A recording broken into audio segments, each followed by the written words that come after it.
एक बार फिर से स्वागत है आप सभी लोगों का आपके अपने YouTube चैनल फ्री स्टडी पर। और आज की इस वीडियो में हम बात करेंगे BA program second year third semester वाले स्टूडेंट्स के लिए इकोनॉमिक सब्जेक्ट का इकोनॉमिक सब्जेक्ट के इम्पोर्टेंट क्वेश्चन आंसर राइटिंग की। और इसमें मैं एक ऐसा क्वेश्चन लेकर के आई हूँ जो आपका एक्स्ट्रा टॉपिक में आता है। और उसके अलावा आपने ये जो है मतलब जो आपका सिलेबस है जिसमें आपको 3 यूनिट्स पढ़नी होती है, पूरी 3 यूनिट्स है जिसमें से आपको यूनिट 1 कंप्लीट है जो कि मोस्ट इंपॉर्टेंट था, वो कंप्लीट हो चुका है। वही अगर आपने सही से पढ़ लिया तो आप अपने एग्जाम में कम से कम 4 क्वेश्चन आएगा, यहाँ से कम से कम 4 क्वेश्चन आप इसी के बेस पे कर सकते हो। तो बहुत अच्छे से वो पढ़ा रखा है। और यूनिट 2 और यूनिट 3 में क्या था, टाइम का अभाव की वजह से वो पूरा नहीं खींचा गया हमने, लेकिन जो इंपॉर्टेंट क्वेश्चन लेकर के आएंगे उसी में वो 2 और 3 यूनिट्स कंप्लीट हो जाएंगे, तो उसकी चिंता मत करो आप।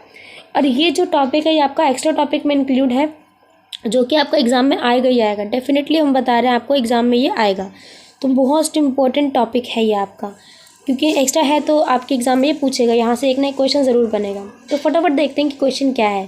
क्वेश्चन है, भारत पर ट्रांस पैसिफिक पार्टनरशिप यानी कि TPP के समझौते का निहितार्थ बताना है। अब देखो क्वेश्चन क्या बोल दिया, ये बोल दिया गया है कि TPP जो समझौता हुआ था उसमें भारत पर क्या प्रभाव पड़ा, ठीक, ये बताया, उसका पूरा निहितार्थ बताना है। लेकिन उससे पहले हमें समझाना होगा TPP क्या होता है।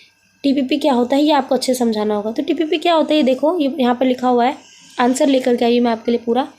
TPP यानी कि ट्रांस पैसिफिक जो पार्टनरशिप समझौता है वो एक व्यापारिक समझौता है जो कि विश्व स्तर पर हुआ है। इसके अंदर प्रशांत तट के 12 देशों के बीच में ये समझौता हुआ, जिसमें Australia, Brunei, Canada, Chile, Japan, Mexico, Malaysia, New Zealand, Peru, Singapore, America और वियतनाम शामिल है। तो ये 12 देश जो है इसके अंदर शामिल है। 2005 में 4 देश इसके अंदर और शामिल हुए थे, चिली, ब्रुनेई, सिंगापुर और न्यूजीलैंड। नहीं तो 2005 से पहले इसके अंदर 8 ही देश शामिल थे। 2005 में इन्होंने इस एग्रीमेंट पर साइन किया और इसको और ज़्यादा विस्तृत बनाया। समझ गए? ये जो आपका व्यापारिक समझौता हुआ था इसने पूरे विश्व पर अपना प्रभाव बहुत प्रभावी रूप से छोड़ा है। सामान्यतः इसका प्रभाव भारत पर भी पड़ा, बिल्कुल भारत पर भी इसका प्रभाव पड़ा। भारत पर इसका प्रभाव जो है सकारात्मक और नकारात्मक दोनों रूपों में देखा गया। सकारात्मक और नकारात्मक दोनों रूपों में देखा गया। TPP जो समझौता था इसने अपने समझौते को और विस्तृत किया और उसके अलावा इसके कुछ उद्देश्य भी थे जो यहाँ पर सुनिश्चित किए गए। तो सबसे पहले हम देखेंगे उद्देश्य क्या कह रहे हैं। अब ये उद्देश्यों को आप देखो कितने अच्छे से बताओगे। उद्देश्यों को आप ये बताओगे कि मतलब इसको पूरा आप अच्छे से बताओगे। ये मैंने टेबल बना दी, इसी तरीके से आपको भी बनानी होगी टेबल।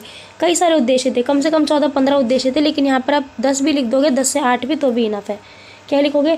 डिजिटल अर्थव्यवस्था अपनाई थी इन्होंने, टैरिफ और गैर टैरिफ बाधाओं को खत्म करने का इन्होंने निश्चय किया था, मुक्त व्यापार समझौता अपनाया था, बहुपक्षीय व्यापार होना चाहिए, 2 देशों के बीच में 2 पक्षों में व्यापार होना चाहिए, शांतिपूर्ण समझौते पर इन्होंने जो है निपटारा करने पर बात की थी, विदेशों में निवेश कैसे अपना संरक्षित किया जाए, कैसे बचा सके, इस पर बात की थी, नवाचार और उत्पादन बढ़ाने पर भी इन्होंने बात की थी, यानी कि नए विचार और किस तरीके से अपना उत्पादन बढ़ाना है इस पर भी इन्होंने जोर दिया था। 2 देशों के बीच में एकीकृत यानी कि एकता लानी थी, इसके ऊपर भी, ताकि और विकास हो, जीवन स्तर उच्च करवाना और नए अवसर प्रदान करना, ये सब क्या थे? TPP के यानी कि समझौते के उद्देश्य थे। अब देखो ध्यान से सुनना, TPP व्यापार का जो भारत पर प्रभाव पड़ा और भारत पर इसका नकारात्मक प्रभाव पड़ा। नकारात्मक कैसे प्रभाव पड़ा ये देखो, सकारात्मक बिल्कुल नहीं, पूरा नकारात्मक प्रभाव पड़ा। और आने वाले टाइम पे कहते हैं कि इसको और प्रभाव पड़ेगा। अमेरिका और जो अन्य एशियाई प्रशांत देश के लोग हैं 11, उनमें कपड़ा, प्लास्टिक, चमड़ा, कपास जैसे उद्योगों में जो है वो निर्यात आयात करवाते हैं। उद्योगों में भारत का जो है निर्यात होता है इन देशों में, इसका नकारात्मक प्रभाव पड़ा है। क्यों? क्योंकि कपड़ा और अन्य सेवाओं में भारत की जो नेतृत्व की स्थिति है वो बदल रही है, यानी कि भारत का जो रोल है उसके अंदर वो बदलता जा रहा है और उसकी क्षमता भी है दबती जा रही है। और इसका एकमात्र कारण है अमेरिका। ऐसा क्यों? ये देखो भारत क्या है, भारत भी विदेशों में व्यापार करता है क्योंकि भारत ने वैश्वीकरण की नीति अपना रखी है। भारत भी दूसरे देशों के साथ व्यापार करता है।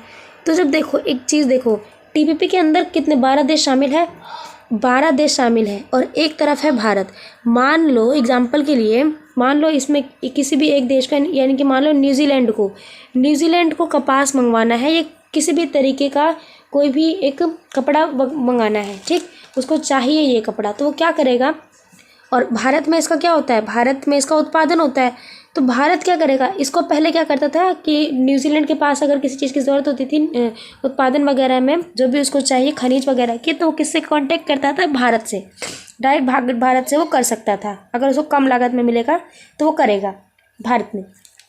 लेकिन अब एक देखो, न्यूजीलैंड जो है वो टीपीपी में शामिल हो चुका है और टीपीपी में कई सारे देश शामिल है। तो एक चीज़ बताओ, जब भारत इससे निर्यात कर रहा है, लेकिन न्यूजीलैंड के टीपीपी में शामिल होने के साथ जब वो टीपीपी में शामिल हो गया, तो एक चीज़ बताओ, न्यूजीलैंड भारत से ज़्यादा कांटेक्ट करेगा ये टीपीपी से?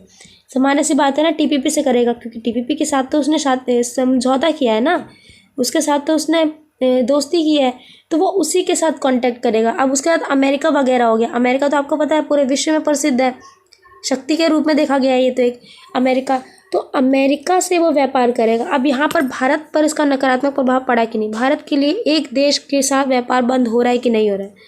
तो इस तरीके से इसका नकारात्मक प्रभाव पड़ा। अमेरिका के ऊपर सब आकर्षित हो रहे हैं, क्योंकि अमेरिका के पास सभी कच्चे मालों का उत्पाद है, नहीं भी होता तो वो बाकी देशों से मंगवा लेता है। टीपीपी ने वैश्विक स्तर पर उत्पादन विधियों को बाधित करना शुरू कर दिया है और भारत जो है वो एक गैर भागीदारी वाला देश है, यानी कि टीपीपी के अंदर ये शामिल ही नहीं है, जिसका और ज़्यादा प्रभाव देखा गया है। कपड़ा और वस्त्र क्षेत्र के लिए टीपीपी गंभीर रूप से प्रभावी है, क्योंकि अमेरिका इसका एक प्रमुख निर्यातक है। जो मैंने अभी बताया वही ये लाइन कह रहा है, ठीक है ना? भारत इसके अंदर शामिल भी नहीं है, तो सामान्य सी बात है, सब अमेरिका पर आकर्षित होंगे। तो भारत के लिए व्यापार करने के विकल्प तो खत्म हो गए ना, ऑप्शन तो खत्म हो गए। उतना लिखने के बाद आप सारे उद्देश्य बता दोगे, फिर उसके बाद भारत पर क्या क्या प्रभाव पड़ा ये बता दोगे, फिर उसके बाद एक एंड में लिखना है कंक्लूजन, यानी कि निष्कर्ष। अब निष्कर्ष ऐसा होना चाहिए जो एग्जामिनर को आपको अट्रैक्ट करे, तभी वो नंबर बहुत अच्छे से देगा। उपयुक्त कथनों से स्पष्ट होता है कि टीपीपी के समझौते का भारत पर कोई विशेष प्रभाव नहीं पड़ा है। भारत के शामिल होने ना होने के कारण इसका नकारात्मक प्रभाव भी देखा गया है, यानी कि भारत शामिल है तो उसका नकारात्मक प्रभाव ज़्यादा देखा गया है। अगर भारत अपने व्यापारिक गतिविधि को सही रूप से संचालित करे तो भारत की स्थिति और बेहतर हो। तो देखो, निष्कर्ष यहाँ पे बता दिया, जो आपके माइंड में था वो क्लियर इसने बता दिया, ठीक है ना? तो एग्जाम में आपको क्वेश्चन इसी टाइप से अटैम्प्ट करना है, 3 पार्ट्स में बांट करके करना, आप इंट्रो, बॉडी और कंक्लूजन, ठीक है ना? इस तरीके से करना है आपको। तो ये था आपका इकोनॉमिक्स एक मोस्ट इंपॉर्टेंट एक्स्ट्रा टॉपिक का जो डायरेक्ट मैं क्वेश्चन डिस्कस किया है, क्वेश्चन आंसर डिस्कस। तो होप सो ये वीडियो आपके लिए बहुत हेल्पफुल रही होगी। अगर आपने हमारे टेलीग्राम ग्रुप को बच्चों ज्वाइन नहीं किया है तो आप जाकर के टेलीग्राम पे सर्च करना फ्री स्टडी DM23। जैसे आप पे सर्च करोगे आपको हमारे चैनल का यूज़र नेम मिल जाएगा, वहाँ से आप ज्वाइन कर सकते हो, ठीक? तो तब तक के लिए बहुत बहुत धन्यवाद आप लोगों का। ये वीडियो एंड तक देखी आपने, और अगर आपने ये वीडियो को शेयर नहीं किया है तो फटाफट जा करके शेयर कर दो, लाइक कर दो, और हाँ, कमेंट बॉक्स में ज़रूर बताने कि आपको ये वीडियो कैसी लगी और इसी टाइप से और किन किन क्वेश्चंस पे आपको वीडियो चाहिए। बाकी आप टेलीग्राम ग्रुप को ज्वाइन करके जो भी डाउट होती है, क्वेरी होती है, वो आप हमसे पूछ सकते हो। तो तब तक के लिए मिलते हैं अगली वीडियो में एक और प्रश्न के साथ। Thanks to being and thanks for watching.